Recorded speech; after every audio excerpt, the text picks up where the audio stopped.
This episode of The Dig is brought to you by our listeners who support us at patreon.com and by Haymarket Books, which has loads of great left-wing titles perfect for Dig listeners like you. One that you might like is Palestine, A Socialist Introduction, edited by Sumaya Awad and Brian Bean. Palestine, A Socialist Introduction systematically tackles a number of important aspects of the Palestinian struggle for liberation, contextualizing it in an increasingly polarized world and offering a socialist perspective on how full liberation can be won. Through an internationalist, anti-imperialist lens, this book explores the links between the struggle for freedom in the United States and that in Palestine and beyond. It examines both the historical and contemporary trajectory of the Palestinian solidarity movement in order to glean lessons for today's organizers, and compellingly lays out the argument that, in order to achieve justice in Palestine, the movement has to take up the question of socialism regionally and internationally.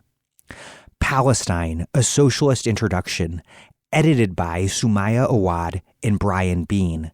Out now from Haymarket Books.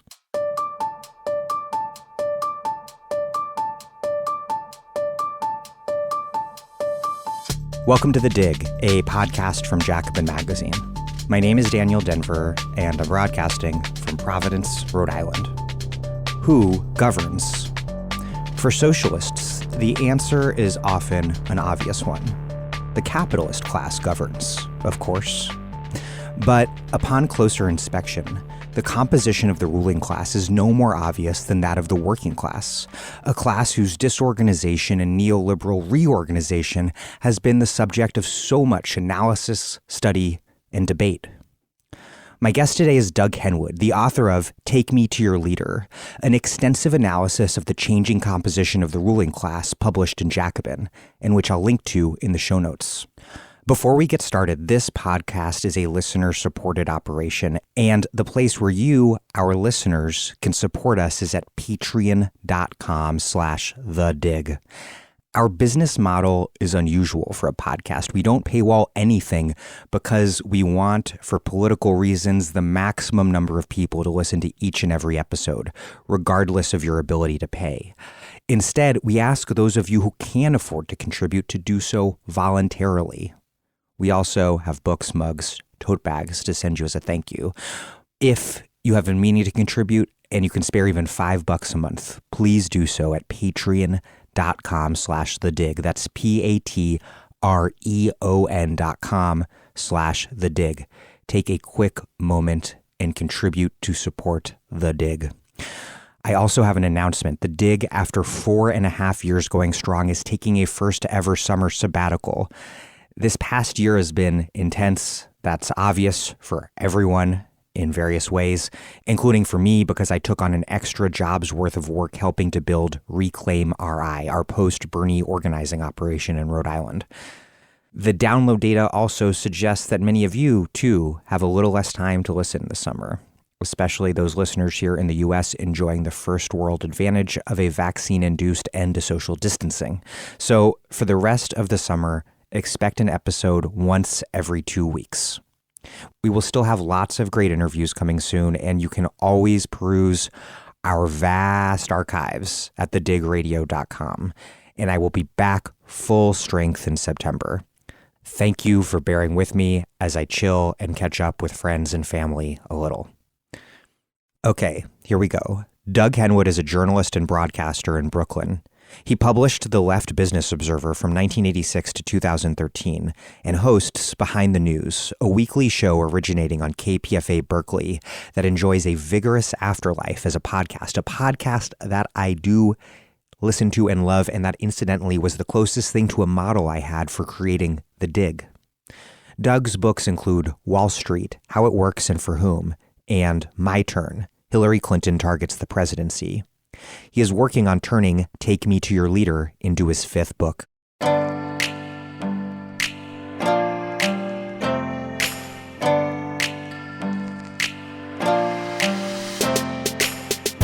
Doug Henwood, welcome back to The Dig. Oh, it's good to be here. You write, quote, "You could say the ruling class is the capitalist class, of course, but what does that mean? CEOs of Fortune 500 companies? Their shareholders to whom they allegedly answer? What about the owner of a chain of franchised auto parts stores in the Midwest? The instant one tries to define the ruling class, all these disparate forces and power blocks appear all over the place. So to start off, how do you define it? Who or what is the ruling class? It's kind of hard, but I would say that it's the upper reaches of the capitalist class, CEOs, top people on Wall Street, but also in conjunction with the senior officers, I guess you could call them, of the political class. That is, elected officials, appointed officials, the kinds of people who are repeatedly appointed to things and go back to the private sector. But, also there's this permanent government, which somebody like Henry Kissinger would be an example. So it's this combination of money power with political power that often work together.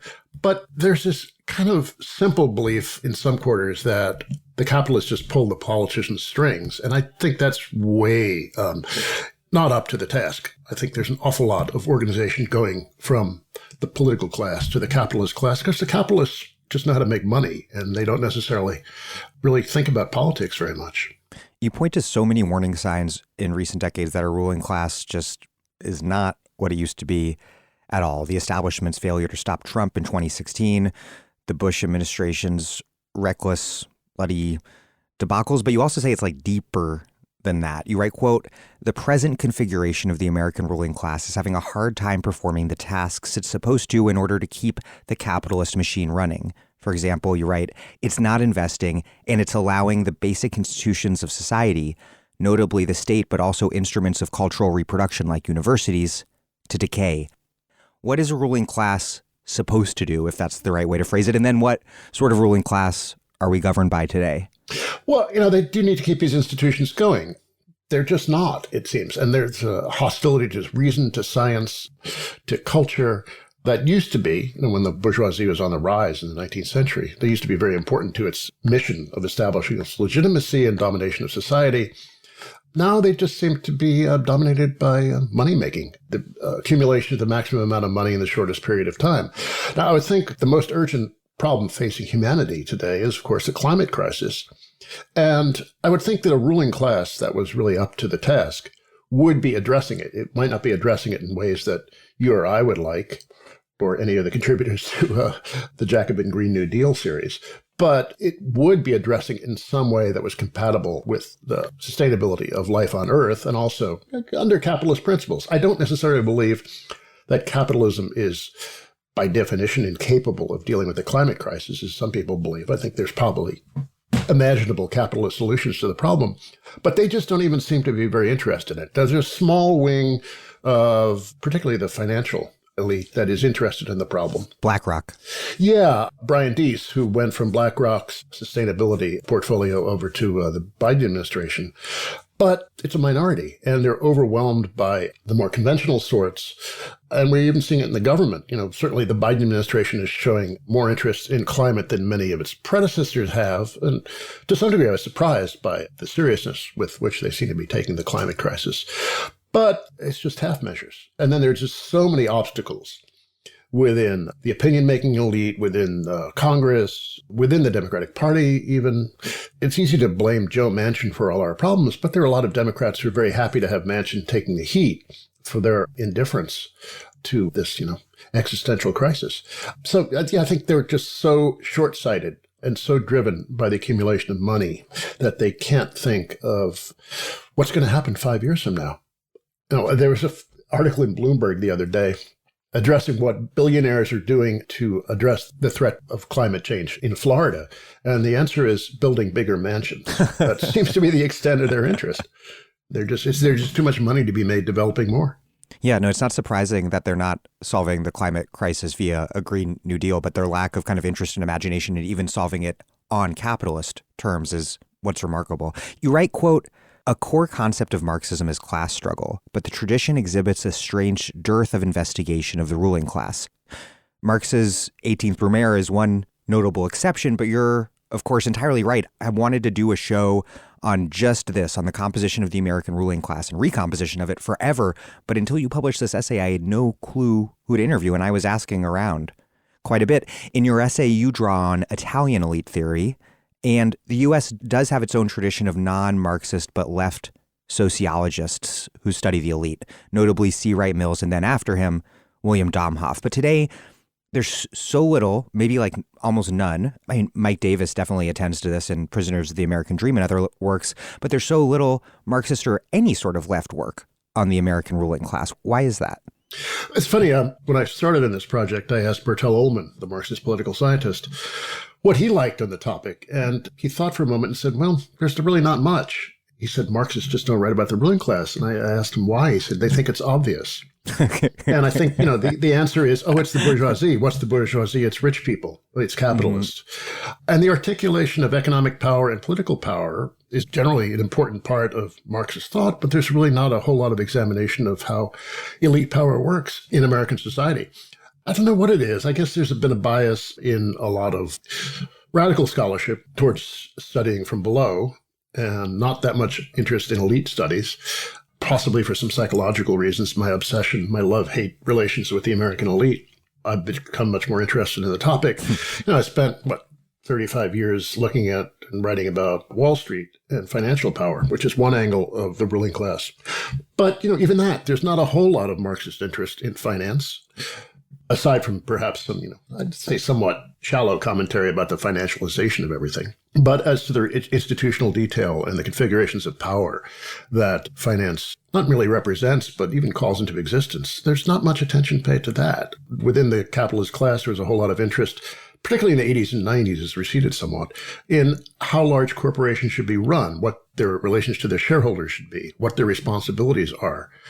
That really didn't draw much attention from Marxist or other kinds of radicals. There's not a whole lot about the corporation. There's kind of an anti-corporate tendency in populist literature in the U.S., but not much serious attention to looking at how these institutions are run and what the form of the corporation might mean for any kind of future evolution of a socialist economy. There's an awful lot of, let's break up the big banks, break up the corporations. Is that really what we want? Do we really want small as beautiful? Not a lot of thinking about these kinds of topics either. And, you've seen this growth now in recent years of greater interest in antitrust among liberals. There's a tendency along those lines. In the Biden administration now, you have people like Matt Stoller holding forth about the need to break things up and have more competition. Do we really want more competition? I don't think so, but it seems like there's a lot of invocation of formulas, but not much thought behind them. Yeah, and so the left analysis of the ruling class tends to be a little bit flat and static when one needs a sophisticated, subtle analysis of the constantly changing composition and recomposition of all sorts of classes, very much including the ruling class, the class that we want to overthrow. Yeah, we've seen a lot of attention paid to what's happened to the working class, the increasing diversity of the working class, fissures within the working class, the decline of unions, the relative loss of power of labor versus capital, but not much attention paid to the upper reaches of society. And, maybe it's because they're distasteful people and we don't like them. But I think that makes them all the more fascinating. I know. Well, yeah. Yes, and, they have better parties. Better hors d'oeuvres, at least. You reject a popular American piece of conventional wisdom known in political science literature as pluralism, that, quote, there is no ruling class, that there are voters in a democracy who may be divided into interest groups, but none are dominant. Obviously, you're right to reject that framework. I also think, though, that pluralism was not just a popular in scholarly literature, but as a popular understanding of how this country works. In reading your piece, it occurred to me that I think that conventional wisdom is mostly dead. Many, particularly but not exclusively on the left, think that rich people run the country, which I think is, closer to the correct answer. The right thinks that we are governed by some narrow subset of cultural elites or else woke capitalists, which is just reframing economic elites as cultural elites in a way that's convenient for the right. And then, of course, many more apocalyptically on the right think that Hollywood pedophiles are in charge. But do you agree that these days most Americans seem to believe that some group or another governs, that we do indeed have a ruling class, and the debate is now over who it is? Yeah, there's a tendency to descend into conspiracy theorizing, where it's just a small group of people in a room who plan everything. And, that's not true. It's a much larger group than that. They can't always get together in a room, and they really can't plan everything. But there's an insight to that attraction of conspiracy theorizing, which is I don't think anybody believes that this is a democracy anymore. It all seems like bullshit. Since probably the mid-'60s, it's become ever more discredited to the point where now nobody can believe that. It's just such transparent nonsense, driven by the interests of the moneyed. And that sounds like vulgar Marxism, but as my late friend Bob Fitch used to say, vulgar Marxism explains 90% of what goes on in the world. You write, quote, "Nor am I taking seriously conceptions of a ruling class that center on PC-obsessed, organic food-eating urban elites. That set has some influence, especially among the liberal wing of the consciousness industry, but it doesn't shape the political economy." It's an important comment to make. There are obviously leftists who fall into this line of thinking, sometimes in rather politically dangerous ways. But on the right, more consequentially, I think this perceived and also real domination of culture by liberal elites has been really key to keeping the right-wing base mobilized. It's the way to nurture the base's sense that they're victims, even as, of course, they exploit our anti-democratic system to exercise political power far out of proportion to their numbers. So what role do liberal cultural elites play in American power? You don't talk a lot about them in the essay. And then what role, by comparison, does the perceived power of liberal elites play in the broader contest for power? Well, they obviously have a role in shaping media coverage and shaping education. One of the things I really don't quite understand now, and I really want to get into, is what is going on with, I'm putting this in multiple quotes, but, woke culture, what the influence of that at elite secondary schools and colleges is now. I mean, the curriculum at a place like Dalton or Harvard Westlake is all about race and gender. Dalton being a Tony New York private school, maybe the toniest? Certainly one of them, but it also has one of the most intellectual reputations of that crowd. And then Harvard Westlake in Los Angeles, which the inimitable, ineffable Barry Weiss wrote about recently. Yeah, it's there. It's an influence. And I can understand why the masses might resent liberal power, because liberals kind of look down their noses at the masses. There's no question about it. They think they're all deplorables, as Hillary Clinton famously said. But these are not the people who run the state. They're not the people who run finance. They're not people who make decisions in the Fortune 500, which are the ones that are the most consequential for people. And I can understand why the right would want to draw attention to that, because it draws attention away from the real nature of power, which they're extremely complicit with or puppets of. But I find it distressing when people on the left adopt some of this argument, because some of that stuff we dismiss as woke, and I will do that in the privacy of my own home sometimes. But, these are real things. I think race and gender and sexuality are really important material political concerns. And I really don't like this tendency of a lot of people to dismiss that as secondary or diversionary or even wrong.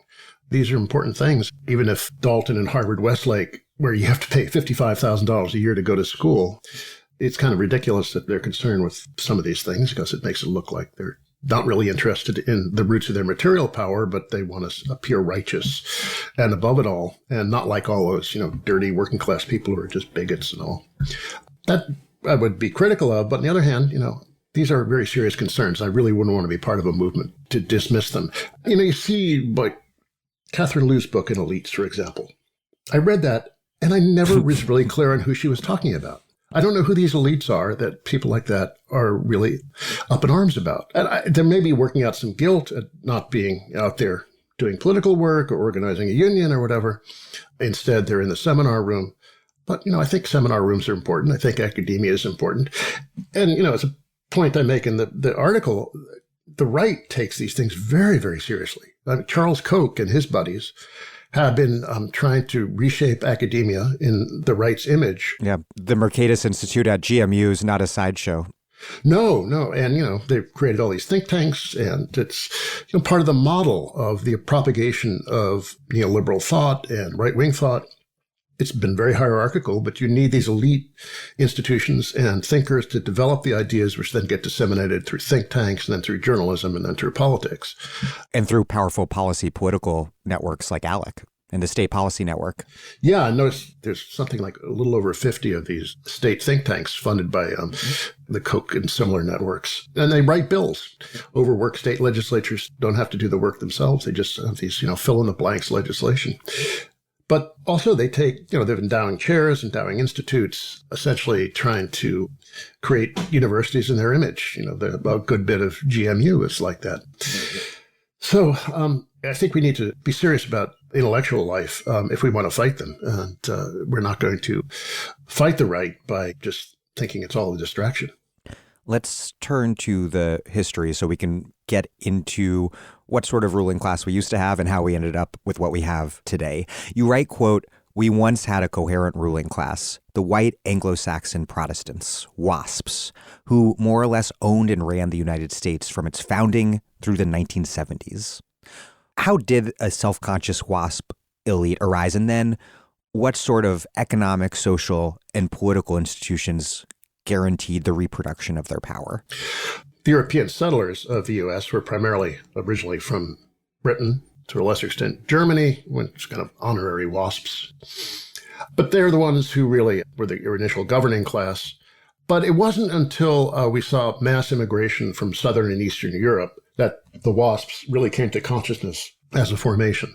So in the 1870s and 1880s, as these immigrants were coming in, you saw the WASP class really developing a whole set of institutions and a consciousness around them.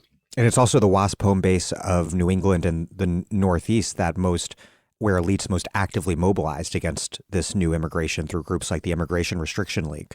One doesn't want to romanticize these characters. They're often like racists of the worst sort and very consciously allied with British imperialism. They thought that we were the partners and eventually the heirs to this white man civilizing mission around the world.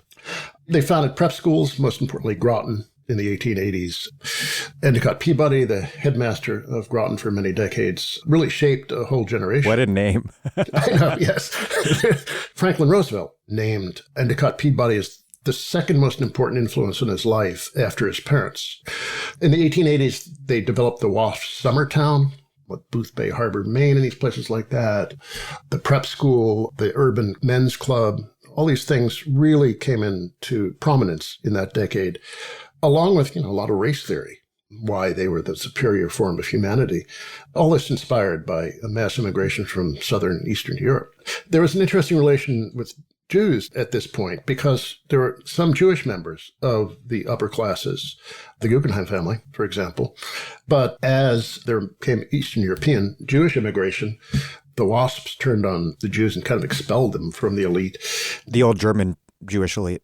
The old German Jewish elite were very uncomfortable about having these disreputable Eastern Europeans. These Ukrainians and Poles.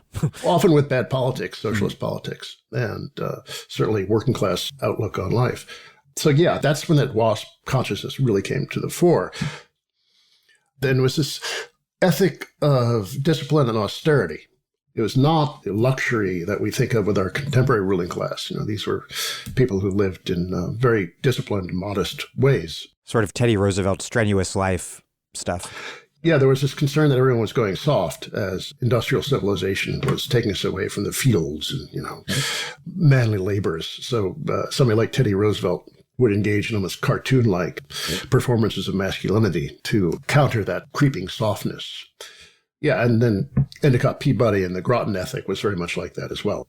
Getting up early, working hard, going to bed, and no sex, no fun, no art, just discipline. It's not easy to be on top. But then at that point, there were a lot of robber barons who had made a lot of money in the late 19th century who thought that they weren't really civilized enough. So they wanted to send their kids off to Groton to learn how to be civilized, which is an interesting thing. Our current rich don't feel any need to be civilized. They're so confident in themselves and their right to rule the world. They feel no social anxiety about not having the proper manners or the proper education, the proper understanding of their civilization. They just know everything because they're so rich. So much of the ideology of our elite today is about meritocracy. They're there because they earned it. They deserved it. It's a justified return to their great skills. They tell all these stories about themselves. But there's always a lot of anxiety under it. There's an interesting book by Rachel Sherman called Uneasy Street, in which she interviewed a bunch of fairly well-off people in New York, and they're all nervous about losing their status. They might have had $10 or $20 million in the bank, but they're afraid one bout of cancer will wipe them out. That sense of anxiety is a kind of feature of people who don't feel like they were born into it, whereas the old waspy people felt like they were born into their position, and they had a lot more confidence and a lot less anxiety about their social position. Even during the WASP heyday, there were other elite blocs, including, of course, the solidly democratic white supremacist South, and then just a huge array of more provincial elites elsewhere. How did these regional capitalists fit in to the big picture of WASP-dominated power for much of the 20th century? And then, as an aside, why weren't Southern elites WASPs too? A lot of them are WASPs, just by ancestors. But the real root of the kind of power or locale of that kind of power I was talking about was the Northeast. Going into New York, there were some outposts in places like Pittsburgh and Cleveland. But there was the sense of it being a national ruling class. That's one of the things that you saw at the turn of the century was its development of a consciousness of a national ruling class, based in this waspy Northeastern establishment with provincial outposts, but we all knew where the headquarters were. The South, though, of course, the South has always been a problem in American life. They lost a war, and they were damaged as a ruling class. They recovered, but they lost the Civil War. They had their property expropriated, which they also, to a large degree, recovered. There's a sense that they're really not proper members of the club. But before the Civil War, the Southern elites thought they were far more cultured and sophisticated than their Yankee cousins. They thought they were all just a bunch of vulgarians, and that the Southern elites entertained better. They had nicer libraries. They had better taste in art and architecture because they were able to have a leisure class in a way that the North wasn't, because so much of their prosperity depended on slave labor. The 1970s upended this entire order. And on the show, we've discussed a million times the neoliberal counteroffensive, particularly the devastating assault on labor. But you're particularly interested in how the crisis and then settlement of those crises in the 1970s, how that drove the recomposition of the ruling class. How did this new order not only, as we all know, remake the system to favor capital over labor, but also to change the very fabric of the capitalist ruling class? Several things happened. One, the growth of Japanese competition, German competition as well, European competition, really undermined a lot of the material base of WASP power, old-line industrial firms. Also, they're very much tied up with the financial markets. Old WASPdom was you would graduate from Yale with maybe a C average, go to work at an investment bank as a bond salesman, and you would have a comfortable life. But that neat, clubby world of the financial markets broke up starting in the mid-1970s. There's what in Wall Street is known as May Day, May 1st, 1975, when they deregulated commissions. They made financial markets much, much more competitive, investment banking much more competitive. They used to be very fixed price controls, basically, on financial products. That got thrown out. And that began the turn of finance from a world that was rooted in the relationship. You might be a business partner of whoever your roommate at St. Paul's was. Whereas now it's just, starting into the 80s, it was whoever could make the most money in the shortest amount of time. And a lot of that money making in the early 1980s was centered around takeover artists, leveraged buyouts of sagging old industrial companies. These buyout engineers, often financed by Drexel Burnham Lambert under Michael Milken, just ravaged old-line corporate America. There was a very famous attack on Gulf Oil by Boone Pickens. In 83. Yeah, one of Boone Pickens' advisors on that takeover attempt turned out it was a longtime banker for Gulf. So that relationship was turned on its head. Ruthless. Yeah. And that just became the ethic of the new Wall Street, which for decades after the 1929 crash, Wall Street was seen as kind of vestigial and sleepy. The shareholders would collect their dividends, but didn't really interfere much with the management of companies. That all changed starting in the late 70s, early 80s, as money managers became much more insistent on jacking up profit rates, breaking labor, outsourcing, offshoring, all this stuff that became very familiar over the last couple of decades. That really began in the early 80s, and that really helped undermine the old WASP order. There's also some internal changes within the WASP order. George Gilder, who comes out of that world, has a very funny passage about how, the first generation makes money, and then, by the third generation, they become artists and hippies. They're not really much interested in the established order or might even turn on it in a lot of cases. They also screwed up the Vietnam War. And the Vietnam War was very much a product of that WASP foreign policy elite, which, there was the Bay of Pigs invasion, which that was their disaster. But then, really the Vietnam War was what really did them in. It was just so discrediting and so disastrous that that whole crowd was just finished as the dominant force in U.S. foreign policy making. The shareholder revolution is a key part of the story you're telling. It shook up these large publicly owned corporations, the so-called Burley Means Corporation. That's two different last names with a hyphen in between it. These were the corporations that had nurtured WASP power, and it was a form of shareholder capitalism where individual wealthy households own most stocks, and it was supposed to be a massive improvement over the Gilded Age robber baron model. You write, quote, "In the new industrial state, John Kenneth Galbraith argued that rapacious profit maximization had been replaced by a secure mediocrity, and greedy capitalists by a technostructure." That's a key Galbraith term, technostructure. "Top managers who were well paid but on nothing like today's scale saw little point in risk-taking.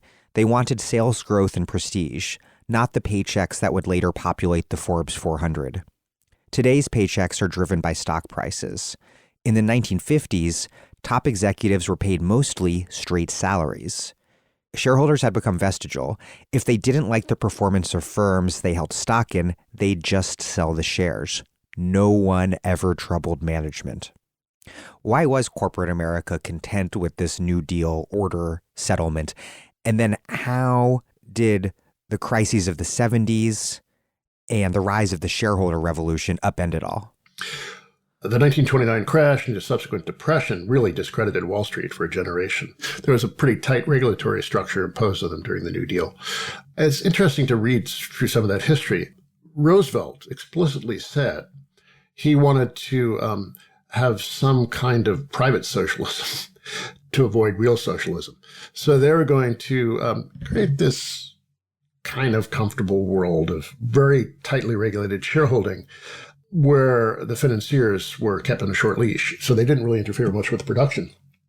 And, the early post-World War II decades were very prosperous. There was really nothing to worry about. Stock prices would go up. They're not like they've been going up in recent decades, but they were going up, and, the dividends would keep coming. There was no serious competition. Everything was fairly stable. But then in the 70s, economic performance started to deteriorate. We saw the rise of semi-permanent inflation, a deepening bad attitude among the working class. That old saying that for the working class, the 60s happened in the 1970s. That's when the working class started sabotaging the assembly line, wildcat strikes, blue-collar blues, all that stuff. So there was this sense that things were really falling apart, that they're just not working. Financial markets were doing very badly, reflecting this, underlying deterioration in economic performance, but also the changing nature of class relations. The bosses felt like they were just losing control.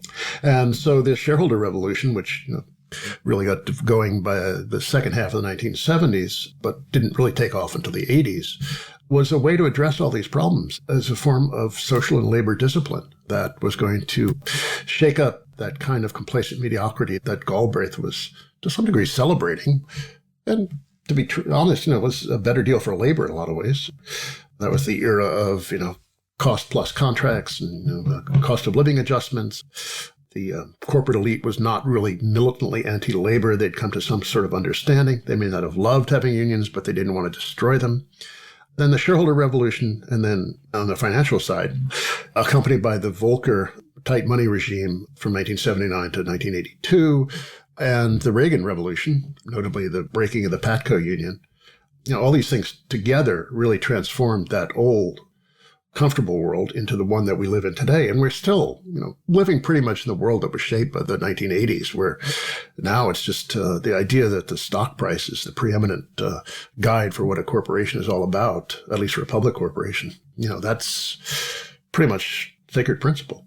And what did the shareholder revolution mean concretely for the composition or recomposition of the ruling class? You write that the transaction replaced the relationship, but did it also just remake who the elite were and how rich they were?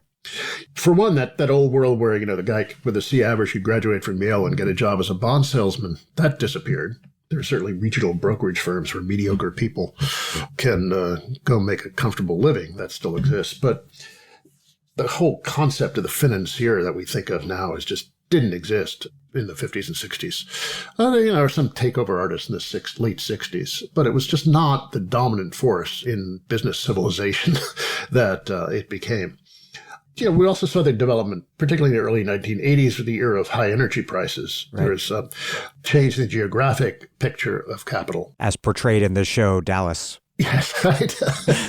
Yeah, oil and metals, inflationary assets, commodities, all that sort of thing became really dominant in the economic picture. And that meant the shift of geographic power to the south and to the west, the decline of all those old-line industries that depended upon cheap energy in the past. And, the decline of New England and New York is the focus of corporate and financial power. Really, there's this whole new class of people who were formed by this. The people who came out of Drexel Burnham. There's that famous book, Brian Burrow, The Barbarians at the Gate, about all the takeover artists of the 80s. Cigar-chomping, vulgar guys who were proud of their vulgarity and upsetting the apple cart. The cultural politics at that moment were interesting. There was a way in which you could have divided loyalties. You could understand how the old corporate class might want to retain a stable world. It would be better for most people if capitalism were not in constant turmoil, if constant restructuring were not the way corporations did business, if the assault on labor were not so fiendish as it turned out to be. On the other hand, there was a resentment of established power. There's a kind of celebration of the populist revolt by these takeover artists, financed with borrowed money and being really, really reckless. So it's just interesting in that cultural moment of this class transition. Boone Pickens, in his memoir, tells the story of a club in Pittsburgh where the CEOs would go out hunting. The handlers would feed the birds salt pills, then release them. The birds would get very thirsty and head straight down to the pond where the CEOs could shoot them easily. To Pickens, that was the image that captured the nature of corporate life in those days. It was just too easy, and they were lazy and complacent and flabby, and they needed to be shaken up by the likes of him. Yeah, Elon Musk, of course, isn't a Wall Street guy, but it's impossible to imagine someone like Elon Musk existing had the shareholder revolution, just this general corporate counteroffensive of the 70s and 80s, if that hadn't just overturned the pre-existing order. The pre-existing order did not have space for someone like him. No, there were no celebrity businessmen to speak of. There were no people like Jeff Bezos or Elon Musk or Richard Branson or any of these characters who want to shoot themselves into space. The whole notion of the celebrity entrepreneur, there was actually a rehabilitation of the word entrepreneur, too. Weirdly, Keynes used that term in the general theory. I guess he didn't want to say capitalist because he didn't want to sound anti-capitalist. But that word went out of fashion until the early 80s when you started hearing about entrepreneurship all over again. So the lone wolf hero of accumulation was lionized by the broader society in ways that we hadn't seen since the 1920s and going backward to the 1890s. It was a remarkable transition. The shareholder revolution of the 1980s was supposed to make the passive investor a thing of the past. No longer would management run companies as private fiefdoms with little outside supervision. They'd be disciplined by activist investors and real-time report cards provided by stock prices. That was the case for quite a while.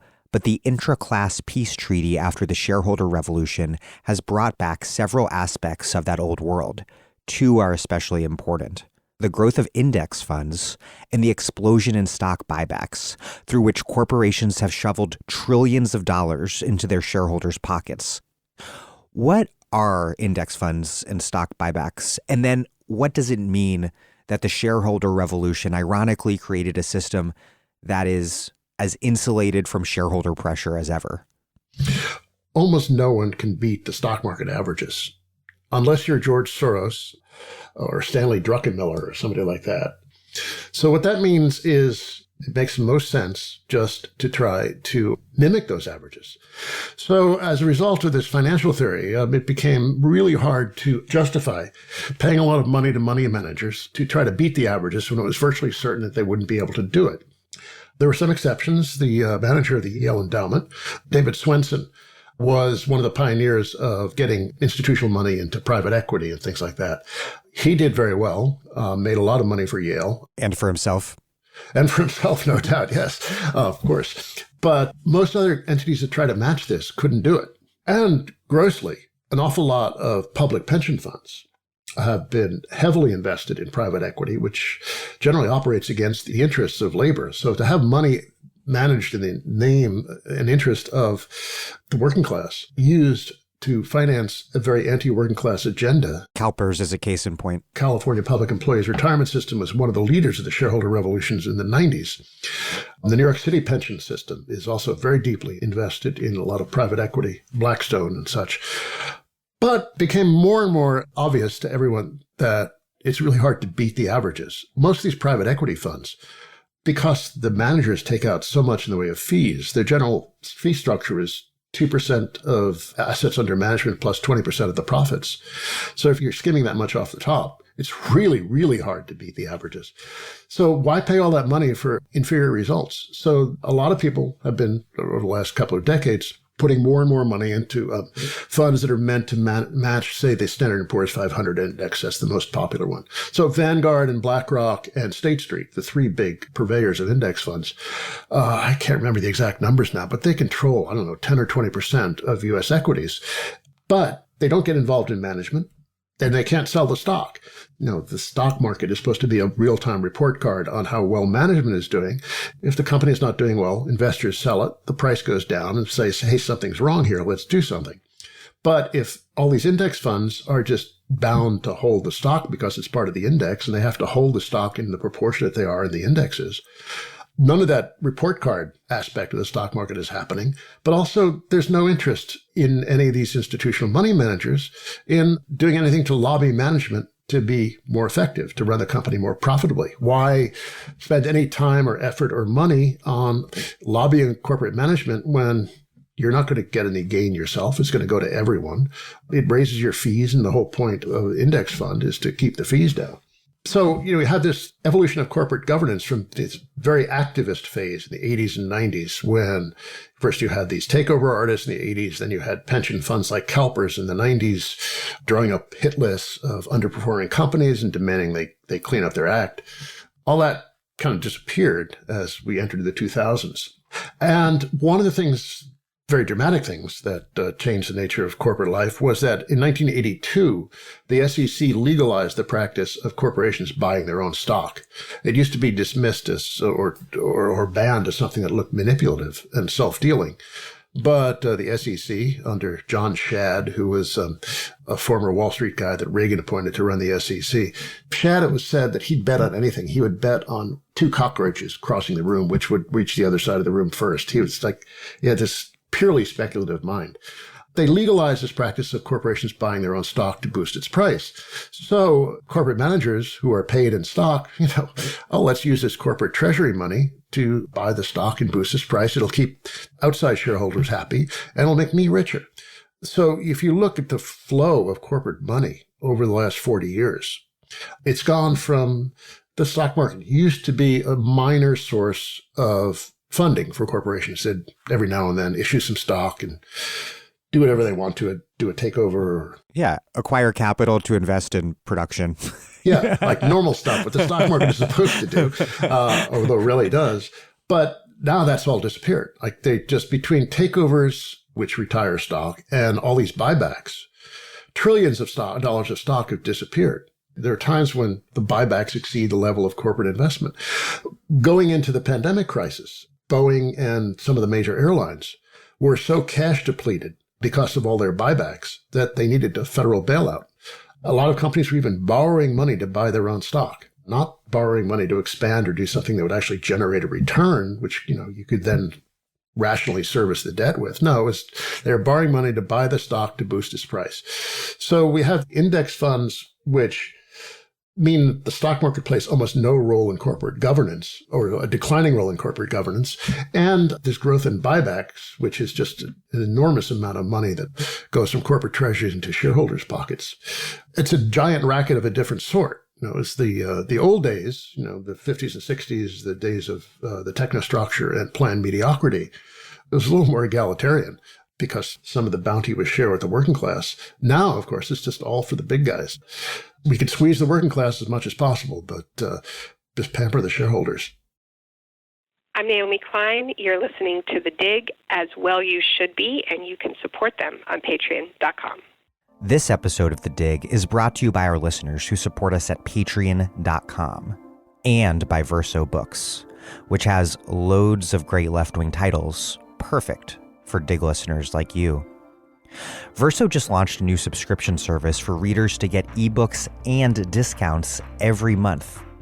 When you become a member of the Verso Book Club, you receive all of Verso's new ebooks every month, as well as one or more new books in the mail, plus 50% off all Verso books as long as you're a subscriber.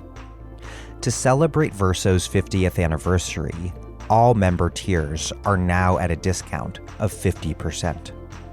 Choose between 3 membership tiers. The Verso Reader tier is a digital subscription for every new Verso ebook each month. Verso Subscriber for 1 book sent to you in the mail every month and all Verso ebooks. And Verso Comrade for 2 to 3 books sent to you by mail every month, plus all Verso ebooks. To celebrate Verso's 50th anniversary, each option is 50% off for your first 3 months. At this momentous time for global politics, Verso will bring you radical voices that challenge capitalism, racism, and patriarchy, debate the future of the planet, and work towards real political change. Sign up for the Verso Book Club at versobooks.com/book club. That's versobooks.com/book club. You identify another major shift long underway to various forms of private ownership, something that's more in sync with the Gilded Age than with the ethos of the shareholder revolution. One of them is private equity, and another is privately held corporations. You write, quote, "Recent decades have seen another throwback to 19th century models, an increasing prominence for the owners of very profitable private firms. A study of U.S. tax records, Capitalists in the 21st Century, by economist Matthew Smith and colleagues, finds that a large portion of the upper ranks, just over half of the proverbial 1%, is populated by the owners of closely held firms, rather than the public company CEOs who get so much of the press. The form has grown sharply over the decades. Its share of total business income rose from 10% in the mid-1980s to 35% in recent years." Smith and Company continue, quote, "Typical firms owned by the top 1 to 0.1% are single establishment firms in professional services, e.g. consultants, lawyers, specialty tradespeople, or health services, e.g. physicians, dentists. A typical firm owned by the top 0.1% is a regional business with $20 million in sales and 100 employees, such as an auto dealer, beverage distributor, or a large law firm. What accounts for such firms occupying such a massive and growing share of the economy in recent decades, and what does that ascendance of privately derived wealth mean for the composition of the ruling class?" There are a couple of things going on there, and I really don't quite understand why they've grown to be so profitable, because that form has always been around. We've had car dealers around for a long time, and we've had law firms around for a long time. But just like everyone else at the top end, they just make much more money than they used to. You go back in the 1950s, you look at Rick Perlstein's book about the emergence of the right, that kind of provincial petty bourgeoisie was really the funders and base for a lot of right-wing politics. But they just weren't that numerous or that rich compared to where they are now. Yeah, you note that Senator Robert Taft, the Ohio Republican, after he lost to Eisenhower in 52, complained, quote, "Every Republican candidate for president since 1936 has been nominated by the Chase National Bank." Well, there's also this habit, every Republican, either presidential or vice presidential candidate, I think they alternated almost, had to be an old lion wasp. But Goldwater was the scion of a regional department store chain. Yeah, I quote in that piece a funny story about some quartz or something countertop magnate in suburban Minneapolis who held a fundraising party for Trump. Minneapolis is not a backwater by any means, but he's certainly a backwater as a capitalist. He's not something that anybody's ever heard of. That formation was a very important part of the Trump business coalition. Yeah, that formation is important, but also there's the growth of a whole bunch of larger private companies, a lot of them in the Koch network, that they don't even want to have to deal with outside shareholders, much less governments telling them what to do. And there's, I think, a very important part of the right-wing business constituency is this kind of either very large private corporation or this kind of regional petty bourgeoisie. I cited a piece about somebody from Yakima, Washington, wrote about the elite of his hometown. Yakima, Washington is a backwater, I guess. I hope nobody in Yakima takes offense at that, but it's not exactly the heart of the cosmopolitan elite. He says they run local businesses, car dealerships or law firms. It's the part of Washington where they grow a lot of fruit, not the snazzy part around Seattle, but, the fruit part of Western Washington, where some of these rich folks service the fruit industry. Various sorts of vendors of various sorts or service accountants or lawyers or whatever. And they amount to this local elite that is very Republican. I looked at the political contributions of Yakima compared to Seattle. Seattle, even though it's a pretty rich town, gave to Democrats, mostly, overwhelmingly Democrats, corporate Democrats, of course, whereas a lot of the elites of Yakima are right-wing Republicans. So that, I think it's important to look at the class composition of these political tendencies. We see a lot of the base of the right is in these kinds of privately owned businesses. And a lot of the Koch network consists of these sorts. It's also some of the private equity guys, the hedge fund guys. Stephen Cohen, Paul Singer, and Robert Mercer and his daughter Rebecca. Yeah, these are all people who made a lot of money either in hedge funding or private equity, and they give a lot of money to the right.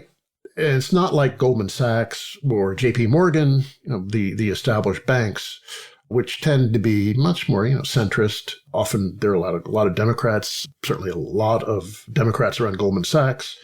But the hedge fund world is not much like that. These guys think of themselves as lone, gunslingers, upsetting the established order. That quote from Emerson, "I'm an endless seeker with no past at my back. I unsettle all things." That's the ethic of these characters. But if you're a large public corporation, you have, to some degree, to engage with the public. You have a lot of shareholders you have to deal with. You're a much more political figure or social figure than a lot of these gunslingers are. Is there a material basis to the ideological divergence aside from the shareholder discipline? Because in terms of the past political divergence between commanding heights versus provincial capitalists, you write that the problem wasn't merely ideological. You write, quote, "The business branch of that splinter group had a material problem with the Eisenhower-era settlement. General Motors may have preferred life without the UAW, but it could afford to pay union rates, especially in exchange for labor peace. Smaller fries couldn't. They were caught in the petite bourgeoisie's classic position, squeezed by big labor and big capital. Their freedom was under siege, and they reacted by funding a right-wing insurgency. The John Birch Society was founded in 1958 by the retired CEO of a Massachusetts-based candy company, Robert Welch, who'd made a fortune off lollipops and junior mints. Welch was rich, but he was no Rockefeller or Mellon." Are there similar sorts of dynamics driving political differences between different sorts of capitalists today? There's a big material fissure based on the nature of the industry. For example, Koch and a lot of his associates are in the carbon business. They just create enormous amounts of pollution. Whereas, somebody like BlackRock or Jamie Dimon can afford to be a little more high-minded because they're not out there like directly pumping carbon at the atmosphere. They're diversified across the entire economy. Yeah, and obviously JP Morgan et al. Have a lot of money invested in carbon assets. But they can take the long view and say, we can understand that carbon's not going to be around forever, and we have to start making plans for a post-carbon world. Even to some degree, the larger oil companies can do that, although a lot of that is just PR. But, somebody like Koch Industries has nothing else. Dirt is their most important product. That's, I think, an important fissure. And a very important part of the Republican constituency are those dirty industries. It used to be low-wage industries as well. There was a big split between high-wage and low-wage. Thomas Ferguson has written about this, that a lot of the high-wage, capital-intensive industries more or less supported the New Deal in the 1930s and had some longer view of things than the low-wage, the retail sector, for example. Now, the retail sector is still very Republican, and you're likely to find more Democrats in some of the higher wage sectors, even finance. Interestingly, some of the historically Jewish firms on Wall Street, like Goldman, have been a very important Democratic constituency because they didn't feel welcome in the Republican Party historically.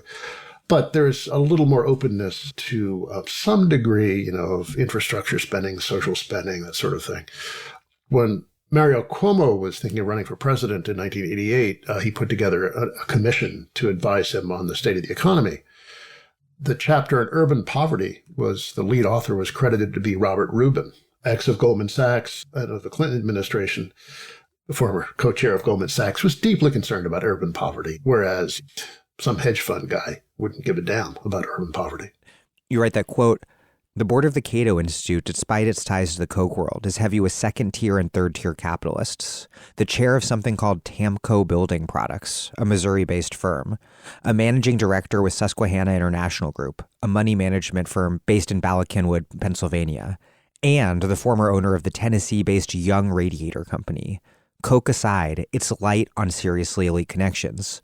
But then you write, quote, "Contrast this with the centrist Brookings Institution, whose board includes ambassadors from Goldman Sachs, Deutsche Bank, TD Bank, Duke Energy, and Young and Rubicam.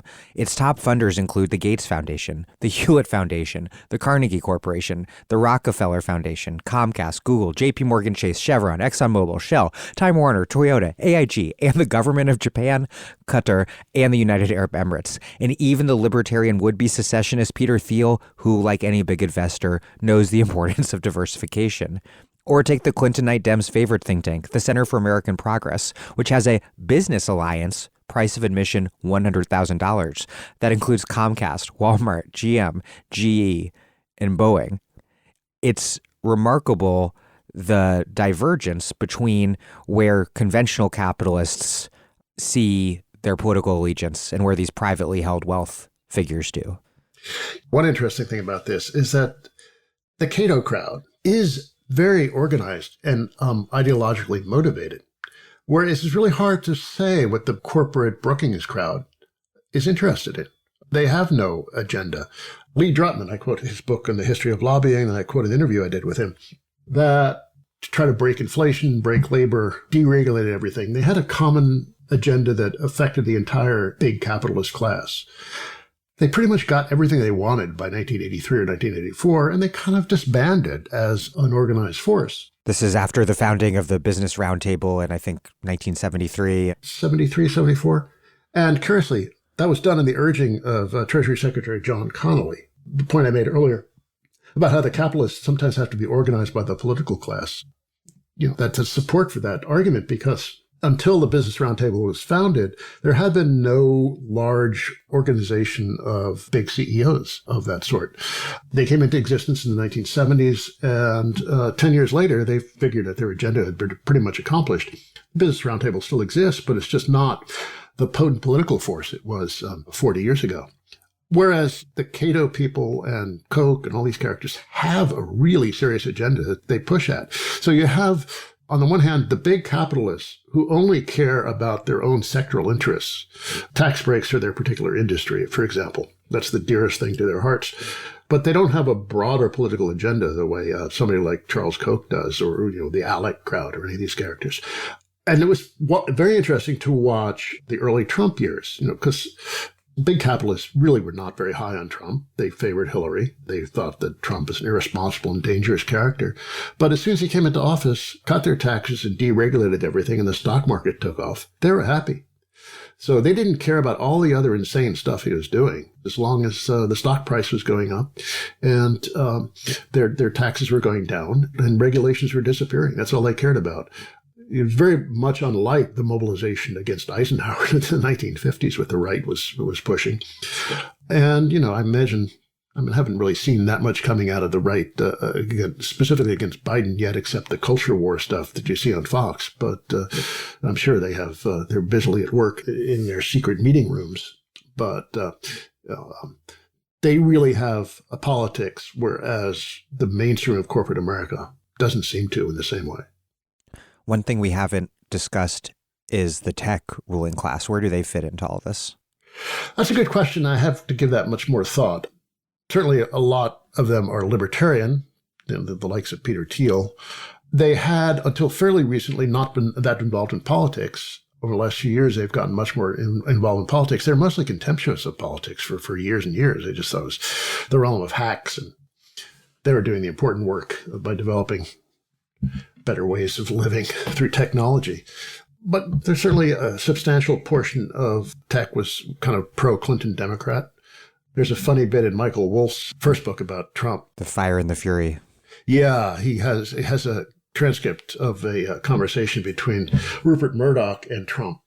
Trump calls him up and said he had just met with a bunch of Silicon Valley people.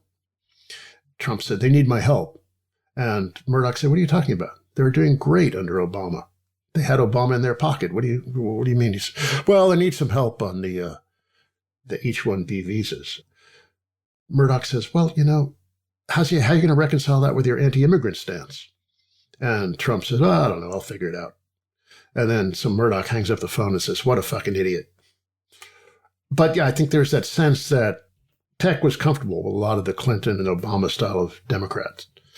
Not always necessarily so comfortable with the nativist yahoos in the Republican Party. And they certainly like government spending on R&D, which subsidizes a lot of their costs of doing business. The tech industry, as we know it, would not exist had it not been for decades of Pentagon spending. And they just want to keep the government spigot running. Is one big part of the changes you're describing that there just didn't used to be so many people rich enough to individually have such a huge impact? You write, quote, "It's hard to believe now, but when Forbes compiled its first list of the 400 richest Americans in 1982, there were just over a dozen billionaires among them, and the minimum price of entry was $100 million, or $270 million in 2020 dollars. Oil and real estate tycoons were prominent among them. Now, tech and finance dominate the list, and the fortunes are far larger. The minimum price of entry in 2020 was $2.1 billion. The 5 richest 2020 members were worth $520 billion. In 1982, the top 5 were worth $11 billion, or $26 billion in current dollars.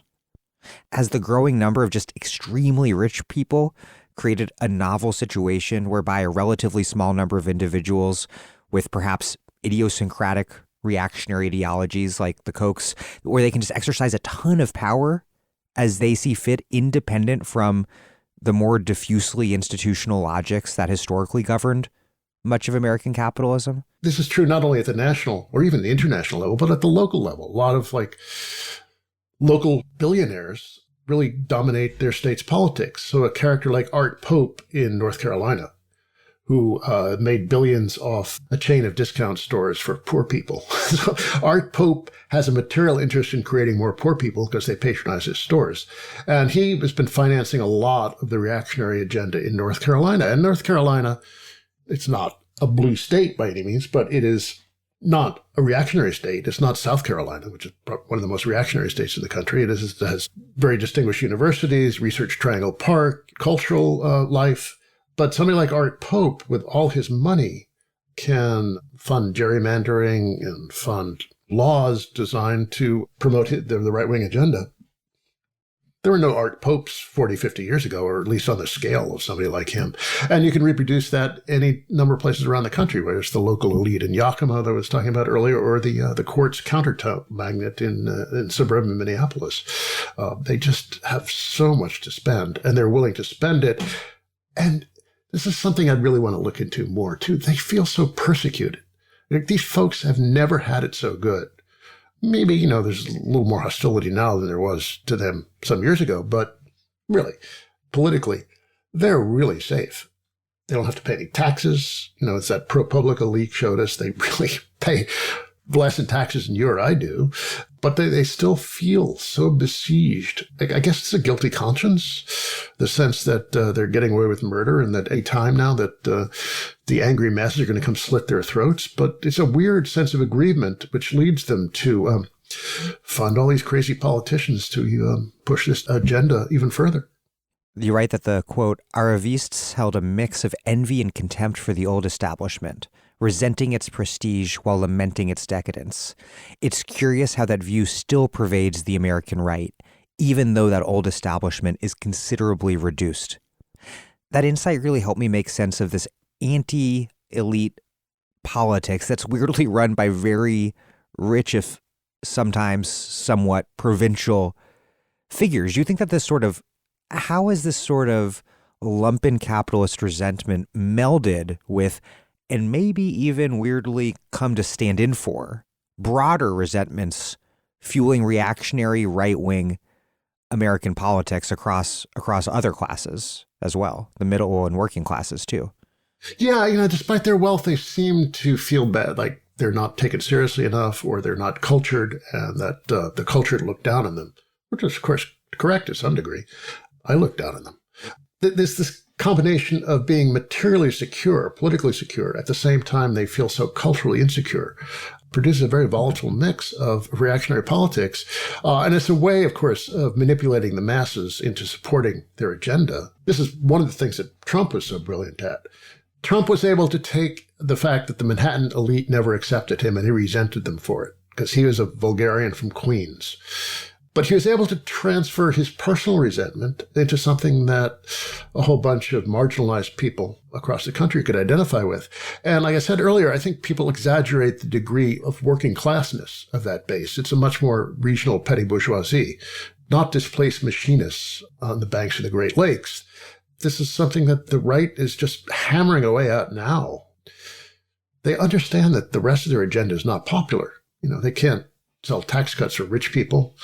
A lot of people are very happy to get $1,400 checks in the mail, even if they weren't the $2,000 they were expecting. They got their $1,400 checks. There's talk of a child allowance coming in, and a lot of the Biden agenda is fairly popular.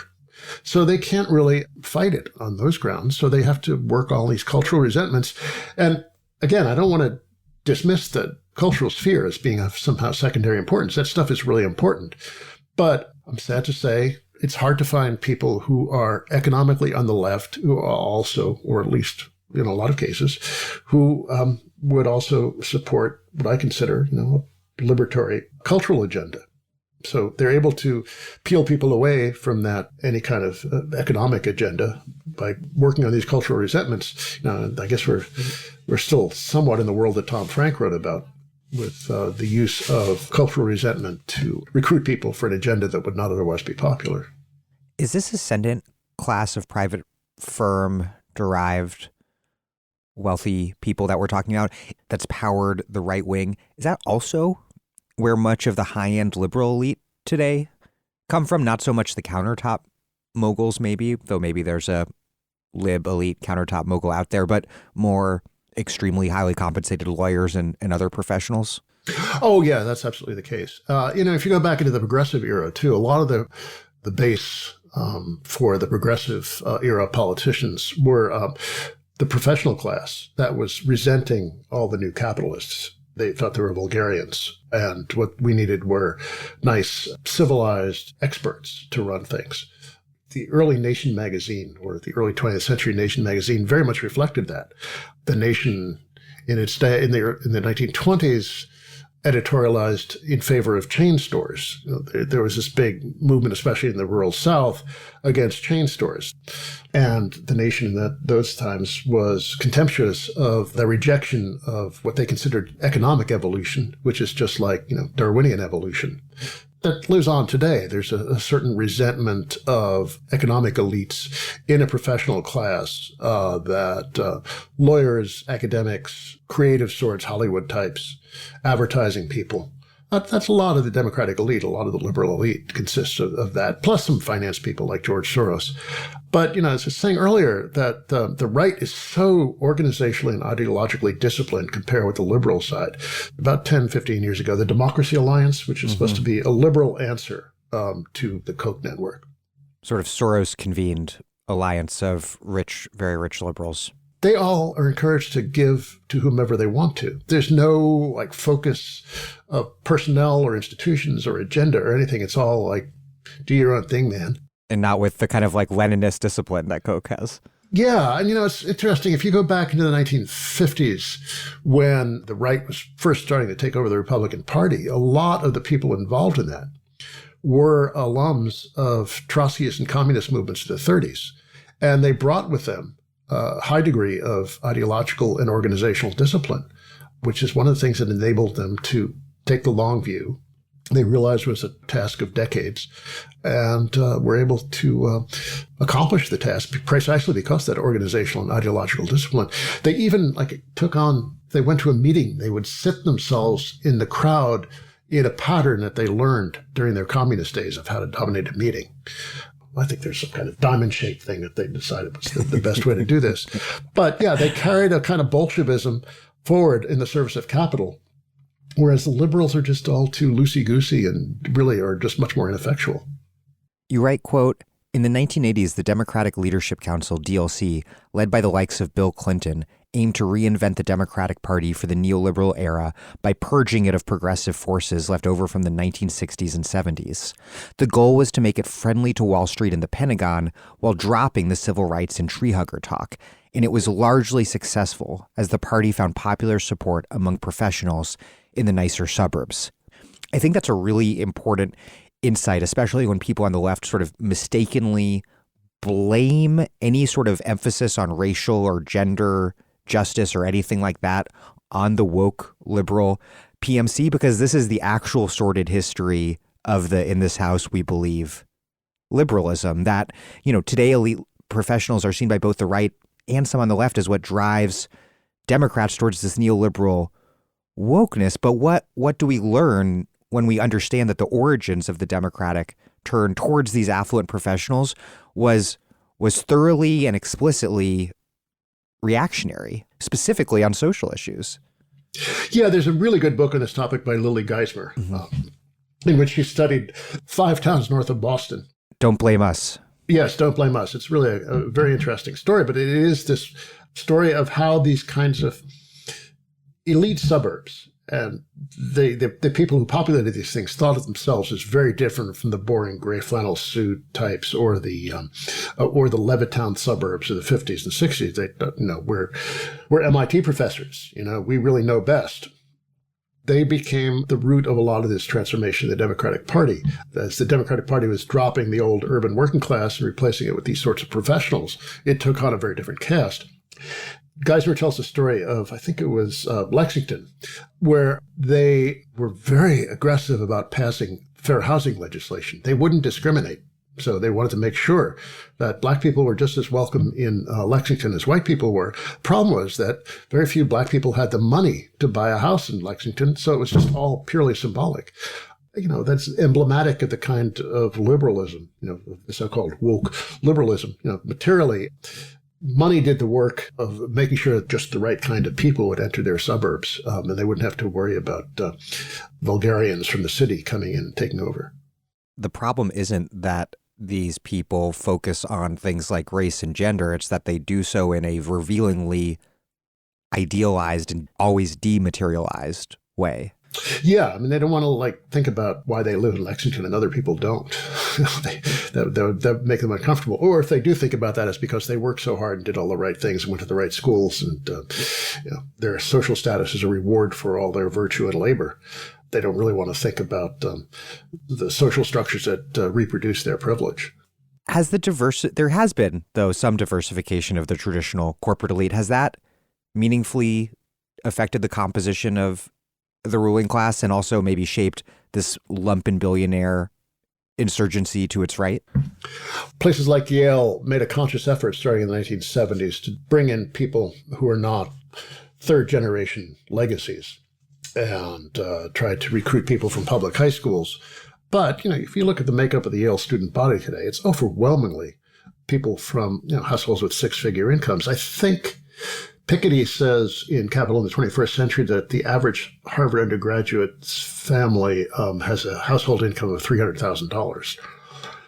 So, you can certainly bring in a different set of personnel, different from the old legacy George Bush type WASPs, but you're still relying mostly on money. The Yale Alumni Magazine had a cover several years ago of someone picking a fruit tree, and The headline was something like "Beyond the Low-Hanging Fruit." And they're complaining that they could just find a certain limited number of kids from poor backgrounds to recruit to Yale, and they just couldn't get beyond that low-hanging fruit. So yeah, there's this effort consciously to diversify, but it's of limited success. The corporate establishment is still overwhelmingly white, pretty much male. We've seen a certain degree of diversification of the professions. The political class is certainly more diverse than it used to be. That's probably the most diverse subset of the higher reaches of society. But they've got a way to go for sure. And it's partly because, the reproduction of privilege is just across generations. Brookings had a study out the other day that almost all of the families that are under the poverty line for 3 generations in a row are Black. There are almost no white people whose families are under the poverty line for 3 generations in a row. So, that kind of thing is really hard to do much about without a major, major social reconstruction, which is impossible to imagine in the current political environment. This is a very, very long essay, and yet it will represent just a small part of your next book project. What are some of the big questions about our ruling class that you haven't yet answered? I want to talk more about the tech people. I want to talk more about diversity and how much diversification of the elites there has been. I want to look more into the role of women, which is a very interesting story. Upper-class women in the WASP days were very much the social managers. They handled the social reproduction of the class. They helped create a national ruling class through inviting people to parties. What's happened now that women are more likely to be working than they are to be handling these tasks of social reproduction? It's changed the nature of philanthropy. And that's another thing I want to look at more closely, philanthropy. McGeorge Bundy, after he left the Johnson administration, ran the Ford Foundation for 10 years, had a lot to do with funding diversity at Ford. What was he thinking? What are the roles of the old philanthropies versus a lot of the new philanthropies? Somebody like Mackenzie Scott is an interesting character. She's giving away money in ways very unlike her class predecessors. And then also much more of an international dimension. Right, the globalization of capital and also the capitalist class. Yeah, the ruling class of old, the WASPy ruling class, really shaped the modern world, and there was a cross-Atlantic relation with the British ruling class. Yeah, where are they now? What are their ties? How do they think about their role globally? How do they think about their role nationally even? So those are some of the things I really want to look at. It's a big task. Well, I look forward to reading it. I wish I could say I look forward to writing it, but I'll give it a shot. That would be a lie. Doug Henwood, thank you very much. Oh, hey, thank you. Doug Henwood is a journalist and broadcaster in Brooklyn and the host of Behind the News, a weekly podcast. His books include Wall Street, How It Works and For Whom, and My Turn, Hillary Clinton Targets the Presidency. He is working on turning Take Me to Your Leader into his 5th book. Thank you for listening to The Dig from Jacobin magazine. As Marx once said, after noting that what kept the two factions apart was not any so-called principles, it was their material conditions of existence, 2 different kinds of property. While other podcasts have only interpreted the world in various ways, our point is to change it. We're posting new episodes every week. The Dig was produced by Alex Lewis, but this episode was edited and produced by John Hanrahan. Music by Jeffrey Brodsky. Our communications coordinator is Izzy Olive. Our senior advisor is Thea Riofrancos. Check out our vast archives at thedigradio.com. Follow us on Twitter at thedigradio, and please find us wherever you get podcasts and subscribe. If it's on iTunes or wherever, please also leave us a glowing review. Those reviews help introduce The Dig to new listeners. So does, more importantly, telling friends, family, why you listen to the show, why they should too. Please do make propaganda for us, and please do find us at patreon.com and make a monthly contribution to keep this operation up and running strong. Even a few bucks is huge.